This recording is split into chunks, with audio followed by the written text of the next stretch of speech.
मते गत 2 दिन है देह भल लगुना कॉमन कोल्ड और फीवर एत बेसी थिला देह पूरा वीक लगुला हेले मु ए समय रे फ्रस्ट्रेटेड हे नथिली एवं सेही समय को मु एक्सेप्ट करके एंजॉय करुली कारण मु जानछि 3-4 दिन पर देह भल हो जिवो एवं मु पुणी से फीवर और कोल्ड सिम्पटम बा से वीकनेस फील करिवि नाही।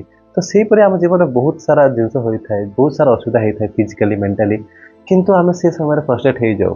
ମୁଁ ଜାଣିଛି ମୁଁ ବି ବେଳେବେଳେ ଫ୍ରଷ୍ଟ୍ରେଟ୍ ହୁଏ କିନ୍ତୁ ଆମେ ଗୋଟେ ଜିନିଷ ଜାଣିଛନ୍ତି ଯେ ସବୁବେଳେ ପାଇଁ ସୁଖ ରହିବ ନାହିଁ କିମ୍ବା ଦୁଃଖ ରହିବ ନାହିଁ।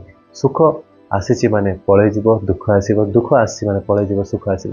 ତ ଏ ଜିନିଷକୁ ଆମେ ମାଇଣ୍ଡରେ ରଖିବା ତ ଆମେ ଦେଖିପାରିବା ଯେ ଯେତେବେଳେ ଦୁଃଖ ଆସିଛି ଆମେ ସେଟାକୁ ଆକ୍ସେପ୍ଟ କରିବି, ସେଟାକୁ ଯଦି ଆମେ ଏନ୍ଜୟ କରିବା ଶିଖିପାରିବା ତ କିଛି ଦିନ ପରେ ପୁଣି ସୁଖ ବି ଆସିବ, ଖୁସି ବି ଆସିବ, ଆଉ ଏହି ସାଇକେଲଟା ଚାଲିଥିବ। ତ ଯେତେବେଳେ ବି ଅସୁବିଧା ଆସୁଛି, ଦୁଃଖ ଆସୁଛି ତ ସେଟାକୁ ଆପଣ एक्सेप्ट करूँ सेटाको हो पार जो एंजॉय भी करने चेष्टा करूँ जोटा कि कष्ट मु बुझीपारे मु भी करें बेले बेले किंतु आपण जदि से जिन शिखिपारे तो जीवन बहुत आगे बढ़ी पारे और जीवन सबू टाइम सबू बेला को आप एंजॉय करें। धन्यवाद।